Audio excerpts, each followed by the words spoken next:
ఈ అర్ధరాత్రి నుంచి పెట్రోల్ డీజిల్ ధరలు పెరగబోతున్నాయి. ఈ అర్ధరాత్రి నుంచి పెట్రోల్ డీజిల్ ధరలను పెంచుతూ కేంద్రం సామాన్యుడికి షాక్ ఇచ్చింది. దేశవ్యాప్తంగా ఈ అర్ధరాత్రి నుంచి పెట్రోల్ డీజిల్ ధరలు పెరగబోతున్నాయి.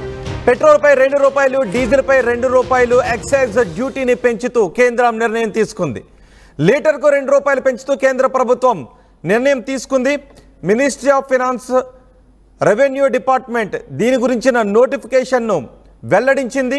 సో ఇప్పటికే పెట్రోల్ బంకుల దగ్గరకు జనాలు పెట్రోల్ నింపుకోవడానికి వెళుతూ ఉన్నారు. ఈ అర్ధరాత్రి నుంచే పెరిగిన ధరలు అందుబాటులోకి రాబోతున్నాయి. మా ప్రతినిధి రామ్దాస్ ఉన్నారు పెరిగిన ధరల ఇంపాక్ట్ను గురించి సమాచారం అందించడానికి.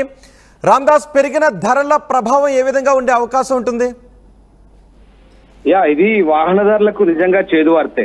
ఇక్కడ కేంద్ర ప్రభుత్వం పెట్రోల్ డీజిల్ ధరలపై ఎక్సైజ్ డ్యూటీని అయితే పెంచింది. లీటర్ పెట్రోల్, లీటర్ డీజిల్ ధరపై ₹2 ఈ ఎక్సైజ్ సుంకాన్ని పెంచుతూ ఒక నిర్ణయం తీసుకుంది. నోటిఫికేషన్ కూడా విడుదల చేసింది. ఎక్సైజ్ డ్యూటీ ₹2 పెరగడంతో ఒకసారిగా వాహనదారులపై అయితే ఈ భారం పడబోతుంది. హైదరాబాద్ లో అయితే ప్రస్తుతం ₹107.46 పెట్రోల్ ఉంది. సో ₹2 పెరుగుతుంది. ఈ అర్ధరాత్రి నుంచి అయితే ఇది అమల్లోకి రాబోతుందని చెప్పొచ్చు. ఎటొచ్చి వాహనదారులపైనే దీని భారం పడే అవకాశం ఉంది. ఎందుకంటే ఇవాళ అర్ధరాత్రి నుంచే ఈ ధరలు అమల్లోకి రాబోతున్నాయి. ఇప్పటికైతే సార్వత్రిక ఎన్నికల తర్వాత తొలిసారిగా ఈ ధరల పెంపడే మనం ఒకసారి గమనించవచ్చు.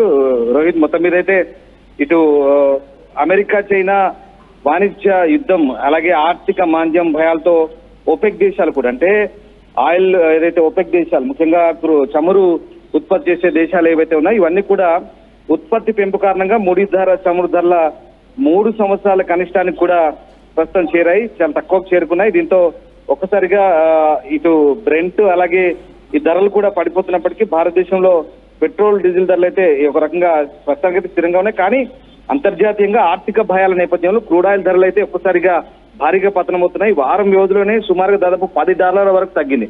ఇప్పుడేమో 3 ఏళ్ల కనిష్ట స్థాయికి చేరుకుందంటే ఒక్కసారిగా దీని ఎఫెక్ట్ మనకు ఇండియా మీద పడిందని చెప్పుకోవచ్చు.